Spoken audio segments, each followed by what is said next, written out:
Martins. Agora, para terminarmos este painel, dava a palavra ao professor Manuel Ferreira Patrício, o pensamento antropológico de Notícia. Exatamente, por responder inteiramente.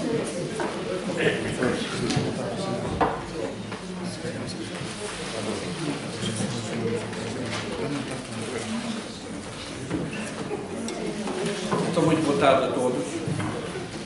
Um cumprimento especial ao Sr. Ferreira Gonçalves, para dizer que eu estou aqui pela grande admiração que todos por si, pela amizade que nos admiração no sentido que eu tive do Liceu de Évora, um grande professor de matemática, por exemplo, o Alberto Miranda, por acaso estava mais de botânica do que de matemática. Eu fui muito amigo dele, tive esse tipo. E, portanto, um dia explicou-me, eu percebi, a partir do que ele estava a dizer, que é a admiração. A admiração digamos assim, todas aquilo que gosta, admirar é mirar junto de, e por conseguinte, esta palavra mostra logo o desejo que nós temos de estar consigo, estar mesmo, digamos, muito perto de si, a viver de facto de forma que também descreve toda a sua obra. Não é? É assim que eu o admiro. E é esse sentimento que me trouxe aqui, que me tem aqui, com toda a satisfação íntima.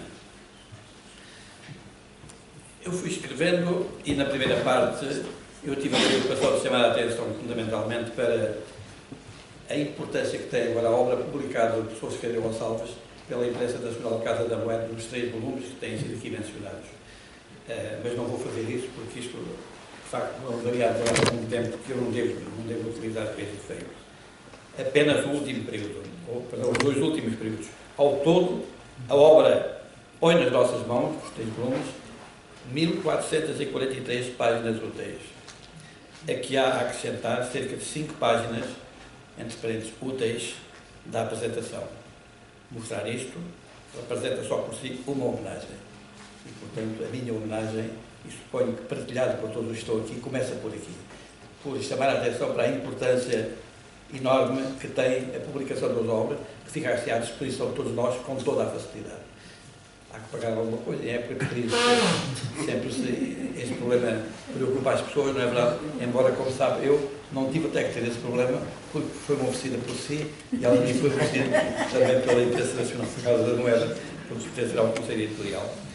Então, passando ao segundo ponto, a questão da antropofagia.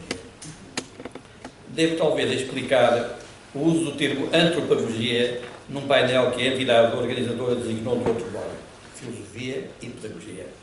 A escolha do termo antropofagia, da minha parte, tem tudo que ver com a minha vida profissional, que me levou pelas itinerâncias da educação e do ensino, desde o ensino primário ao ensino inicial e secundário, desde com uma breve passagem pelo ensino normal primário, em seguida pelo ensino superior universitário, culminando no exercício do reitorado na Universidade de Évora.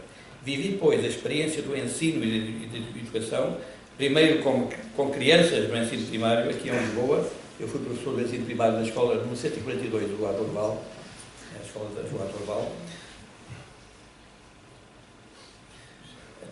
O ensino primário, atual primeiro ciclo do ensino básico. Depois, como púberes e adolescentes nos antigos segundo e terceiro ciclos do ensino secundário, isto no liceu.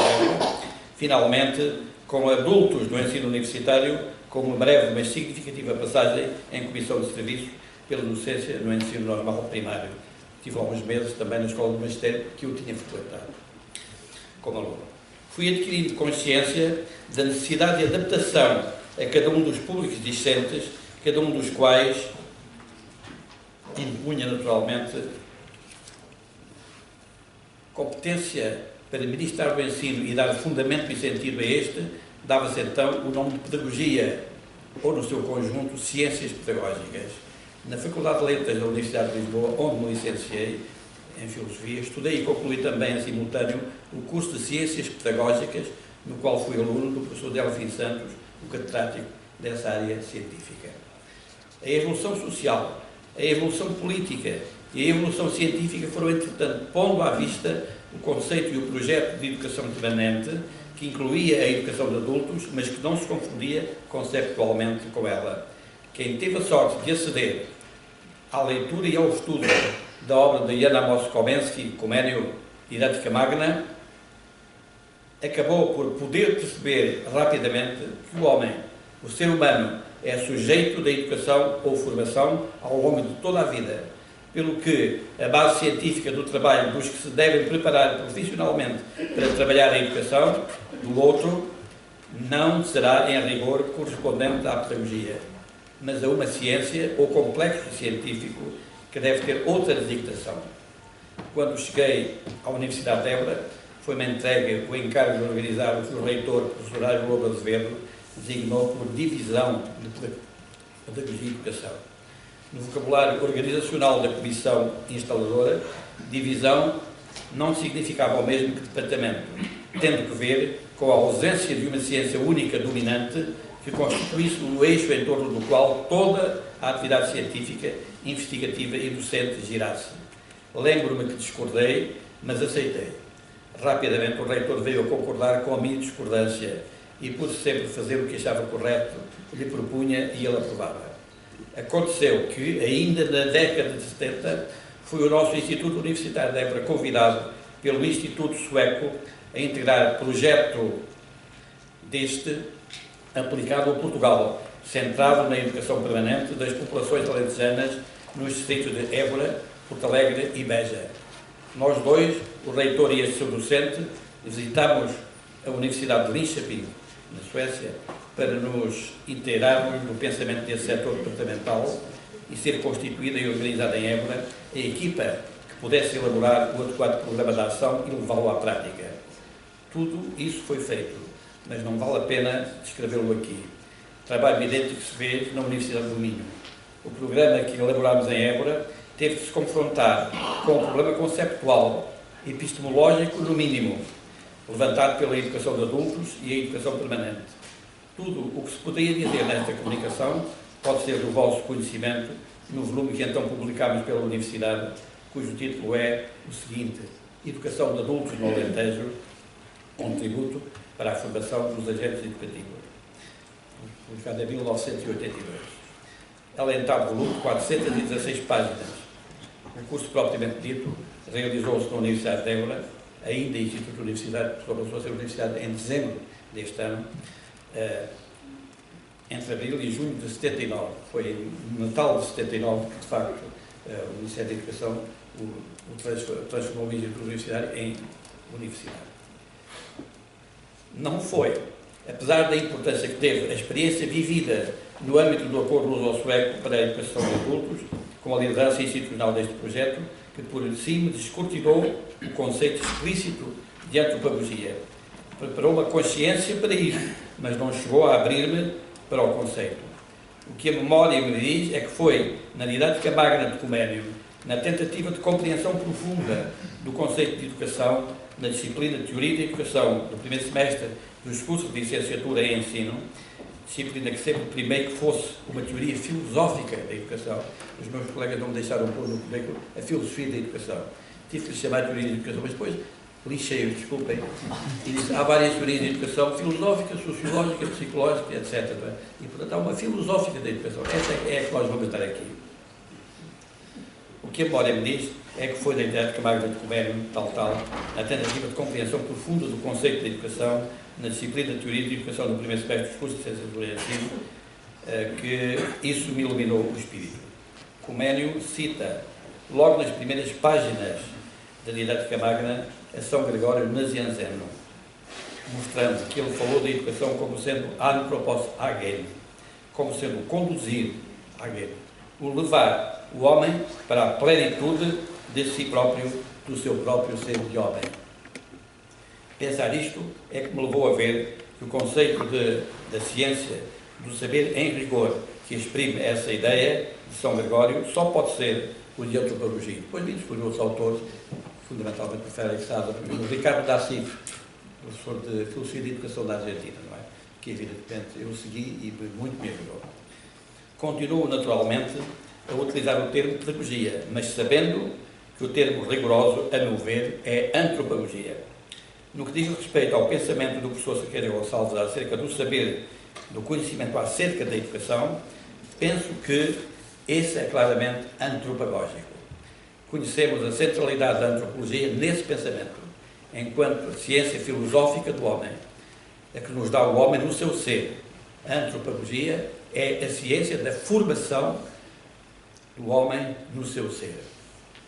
Da Bildung, como outros gostam mais de fazer utilizando o termo normal. A meu ver, a relação entre os dois conceitos é tão simples como isto. Espero, pois, a vossa compreensão para a utilização que faço do termo antropologia no tratamento do tema que escolhi para participar nesta homenagem ao professor Cerqueira Gonçalves. Espero, para começar, a compreensão do próprio, mas eu sei que a tenho antecipadamente, mesmo que eu possa não concordar. E tenha tal discordância, concordância, que eu tive com o professor Ariel Verde, que eu me tornei, como se sabe, amicíssimo, tornámos amicíssimos. Ele morreu há poucos meses, como sabem também. Num certo sentido, não cheguei a ser aluno do professor Cerqueira Gonçalves. Já se vai ver porquê. No ano letivo de 61-62, ele integrou a equipa docente da cadeira de História da Cultura Medieval, lecionando as aulas práticas. As aulas teóricas e, portanto, a direção científico-pedagógica da cadeira competiu ao Dr. Marta Albuquerque. Por ser o que posteriormente veio representar o Estatuto de Estudante Trabalhador, eu estava matriculado como aluno voluntário, legalmente dispensado da frequência das aulas. Limitei-me a fazer as frequências dos exames escritos e orais. Foi na prova oral da disciplina que o professor Cerqueira Gonçalves me apareceu definido realmente como o meu professor. Eu tinha dele a melhor das impressões, formada no convívio com os colegas de curso. A sua presença no júri deu-me tranquilidade, pois me garantia a perfeita seriedade da prova. De facto, a prova correu-me bem, mesmo muito bem. Manuel José, fizemos os dois a prova dessas provas. Onde está, lembra-se? E tiramos os dois uma excelente classificação.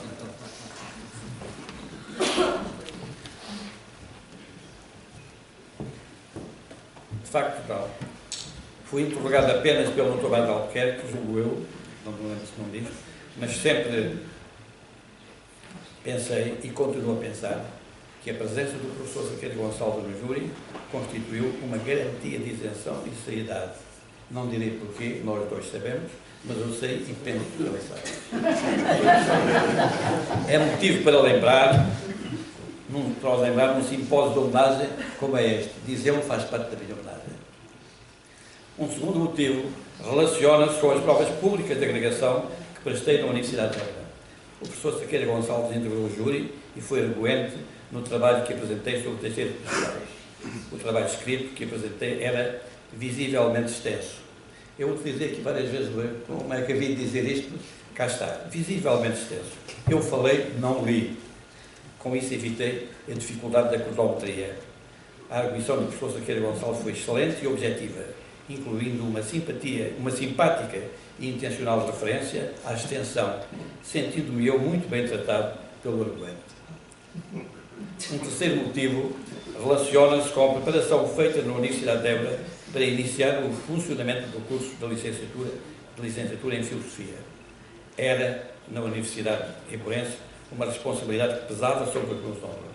Como era natural e sensato, achei que devia pedir ajuda ao professor Osvaldo Marquet, de quem fora aluno em 2 cadeiras e sob cuja orientação trabalhara no seminário final com mais 3 colegas, o António Borges Coelho, o Mário Souto Maior Cardia e o Manuel José do Carmo Ferreira, que está além.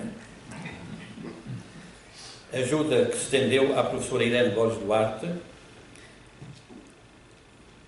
e ao professor Joaquim Cerqueira Gonçalves. Lembro-me que o professor Marquet fora já na altura convidado para integrar o corpo docente do departamento, convite que havia aceito. Tendo convite idêntico vindo a ser dirigido também à professora Irene, que de igual modo foi aceita.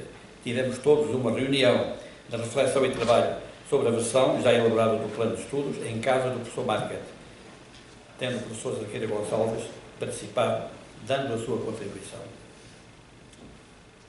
O curso de licenciatura em Filosofia entrou em funcionamento na data prevista, atraiu alunos de excelente qualidade e com boas classificações trazidas no ensino secundário e com um corpo docente que enriquecemos expressivamente a partir do já existente.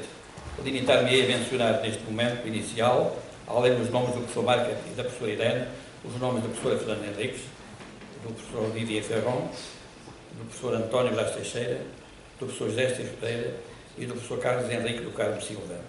Como se compreendeu, é um facto que o professor Saqueiro Gonçalves faz parte do núcleo de amigos do curso de licenciatura em Filosofia da Universidade de Évora, portanto, da Filosofia na Universidade de Évora.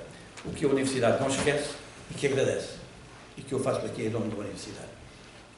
Sempre procurei que a Universidade de Évora, criada no século XVI, e a Universidade de Évora, reinstaurada no século XX, dessem à filosofia o lugar que fosse possível, nas condições históricas existentes.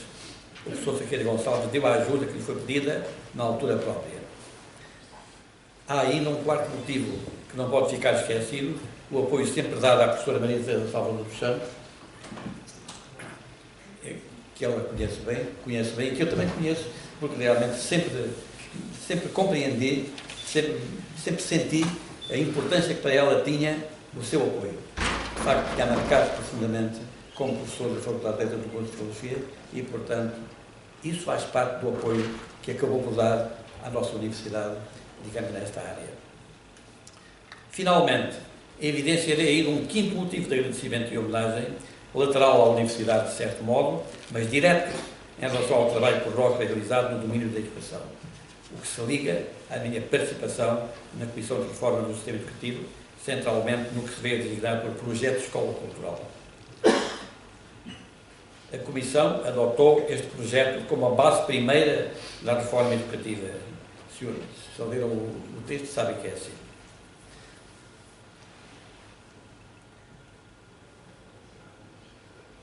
Vou ver se encontro a linha certa. Proposta ao Governo é encerrar os seus trabalhos, como lhe competia fazer. Liderando este membro da Comissão, na qualidade de Presidente do Instituto de Inovação Educacional, o projeto relativo a esta base primeira, chegaram a ser implantadas no terreno 77 escolas do sistema educativo português, do setor público e do setor particular e cooperativo. Não pôde integrar nem a Madeira nem os Açores, porque nessa altura já o problema do dinheiro era mais importante do que parecia, não é? E, portanto, não era possível passar dinheiro para a Madeira nem para os Açores. Nós queríamos, mas não conseguimos. Permitam-me que diga a verdade. Enquanto foi politicamente possível dar a realização ao projeto, ele foi um êxito claro, reconhecido pelos 5 estudos de avaliação independentes levados a cabo. Praticamente da totalidade das universidades portuguesas, eu senti e vivi o apoio de ilustres colegas na Universidade de Lisboa, Porto, Coimbra, Minho, Estado de Monte de Alto Douro, Aveiro, na Évora, claro, na Universidade do Algarve, na Universidade da Madeira, na Universidade dos Açores, na Universidade da Beja e também alguns institutos politécnicos de destaque de Santarém, Castelo Branco e Beja. Como é fácil de evidenciar pela existência de textos publicados pelo professor Saqueiro Gonçalves, acompanhou este ilustre académico o processo com o empenho próprio da sua ativa personalidade. Desencadeado com a minha saída do Instituto de Inovação Educacional, fui mandado para Évora, onde parece que me sentiria melhor, não é? E a extinção consequente do projeto de Escola Cultural, o que aconteceu logo nos primeiros dias de janeiro de 1990. Professores envolvidos no projeto e eu próprio criámos então a Associação da Educação Pluridimensional e da Escola Cultural, que logo em setembro desse ano realizou o seu primeiro congresso de defesa do projeto, de defesa e exigência do cumprimento da proposta global de reforma do sistema educativo apresentada ao Governo pela mão do Ministro da Educação, que certamente a não apresentou ao Primeiro-Ministro e a apresentou o menos possível ao professorado e à sociedade. Quero agora chamar a vossa atenção para um facto curioso e significativo. Encontramos no volume 2º da obra Itinerâncias de Escrita, dedicada à Escola e à Ecologia, 2 ensaios de intervenção em realizações promovidas pela Associação da Educação Pluridimensional e da Escola Cultural, a AEPEC, a nossa AEPECzinha, como dizemos os alunos com carinho, não é? O primeiro, a páginas 107 e 175, intitulado A Escola do Futuro, o regresso à cultura. O segundo, a páginas 176 e 188, intitulado A Educação Intelectual no Horizonte da Cultura. O tema deste congresso era a Escola Cultural e os valores, o problema dos valores. Intitulado A Educação Intelectual no Horizonte da Cultura. Situemos concretamente o primeiro. Trata-se do texto de uma conferência proferida no 18º Colóquio do ciclo da Escola Cultural Escola do Futuro, organizado pela tal AEPEC, em Lisboa, em 3 de junho de 1985. Posteriormente publicado em cadernos de Escola Cultural, que nós fizemos sair em Évora, mas à custa da associação, evidentemente.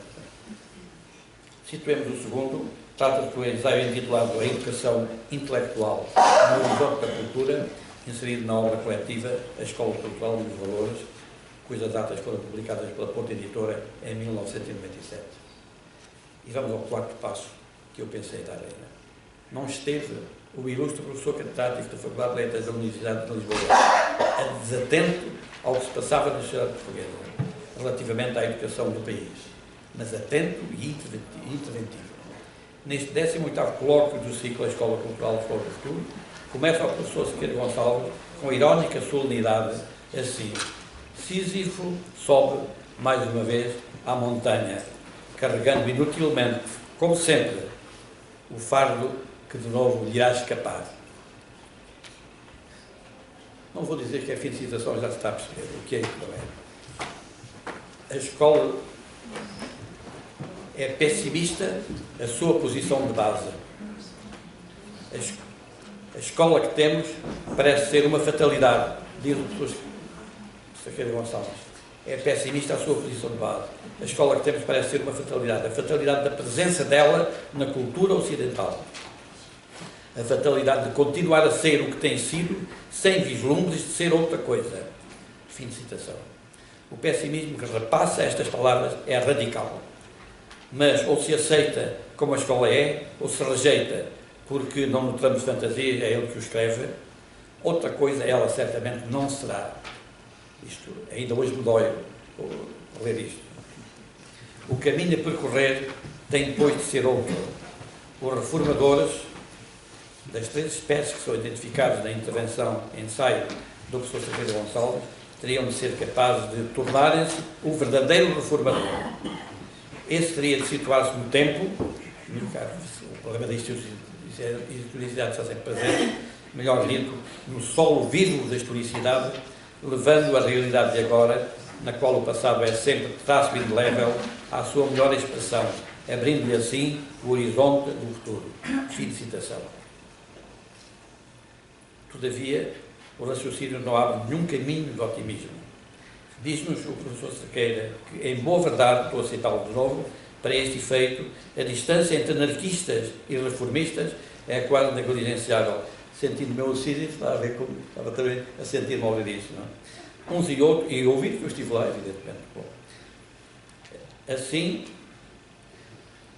a temporalidade, anulando assim a temporalidade, isto é, a realidade. Fim de citação. Pelo que, cito, a escola que preconizam está uma vez mais condenada ao fracasso, porque ela se ocupa de seres que não existem, pois os humanos, para viver, precisam de agir, de fazer história, de ser eles próprios os autores da sua existência, não suporta estatutos de procuração. Tudo exatamente porque a gente quer e cria, não é verdade, Sr. Professor?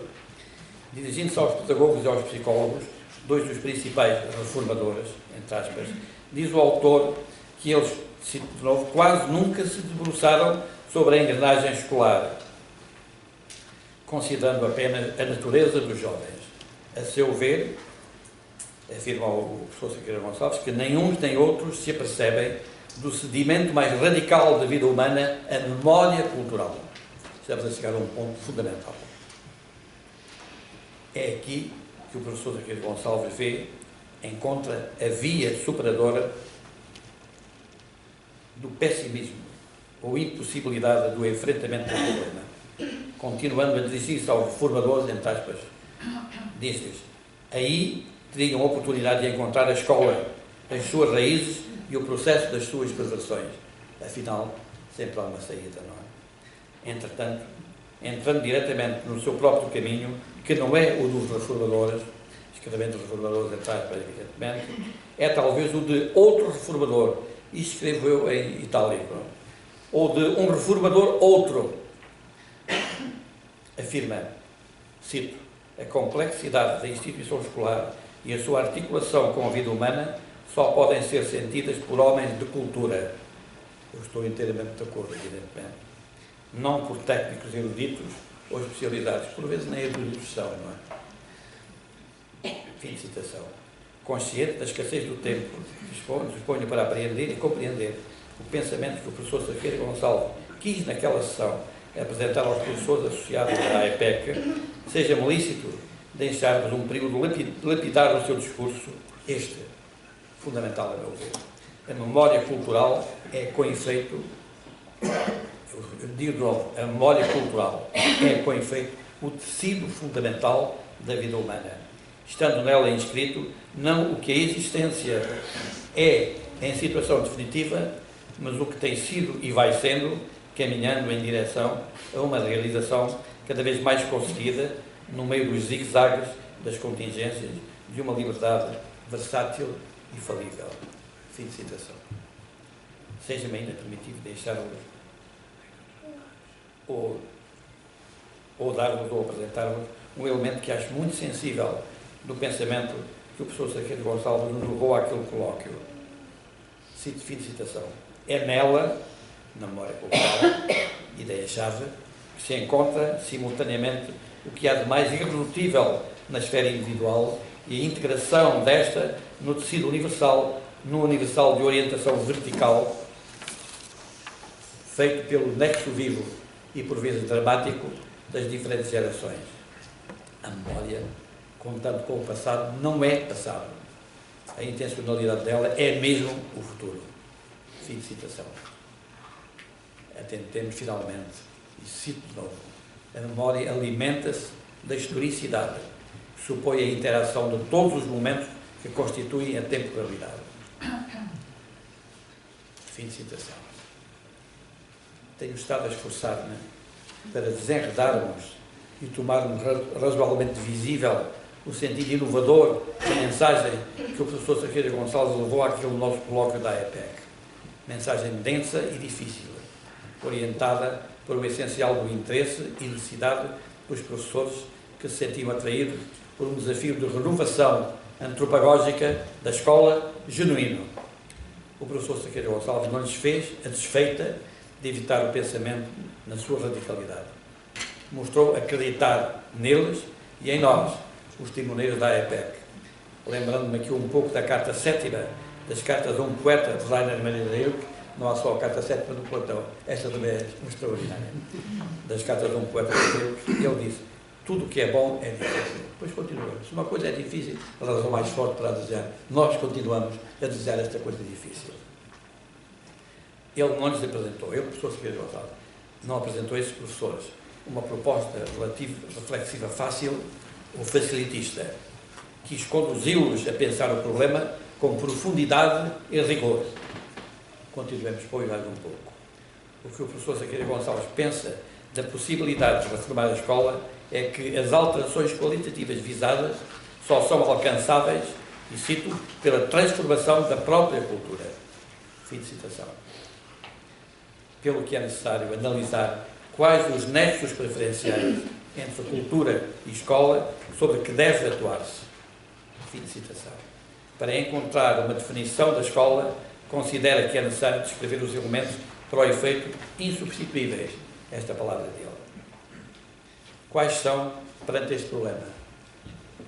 É ele que responde. São a comunidade escolar, o saber, a linguagem e a metodologia. Sobre esta última, que muitos supervalorizam, é a sua opinião que, e vou citá-lo de novo, não é a atitude metodológica que conduz a escola à cultura, à criação de cultura. Posição naturalmente assumida no seio da EPEC e seus associados, que lá estavam e ficaram satisfeitos por o ouvir. O caminho para o fazer é a via hermenêutica. E aqui estava e está um programa de trabalho para todos eles ainda neste momento. A única via hermenêutica que não esquece o passado, que enriquece o presente e que aponta o futuro, também o da escola. Em síntese, deixou-nos dito o professor, tudo para a escola, aqui o Coménio, como sabem, o adepto do quadrinómio educativo, omnes, omnia, omnino, sempre. O omnes é o todos, não é? Mas a resposta do professor Gonçalves, à luz do pensamento que procurei sintetizar, diz, tudo para a escola? Não. Regressemos à cultura, Regressemos à cultura e aí encontraremos a escola da vida. Esta é que é a escola cultural. A itinerância da escola é, pois, a itinerância da cultura. Seja-me permitido dizer, o nosso combate pela escola cultural foi sempre, na sua essência, o combate pela cultura. Pelo que tudo que na vida da escola seja orientado para a criação e fruição da cultura, transfigura a escola que temos em escola da vida. Faz do nosso trabalho paidêutico trabalho antropagógico. A alegria pode habitar na escola. Deixo a nossa gratidão pessoal e da AEPEC ao professor Padre Sequeira Gonçalves. Continuemos a viver a graça, mais uma vez é a alegria, a dor e a graça. Da dor não falo, já falei. Continuemos a viver a graça da saudade do futuro. E aqui liga-se de novo o Leonardo Coimbra, o terceiro dos quais o Sr. Professor Sequeira Gonçalves. Muito obrigado.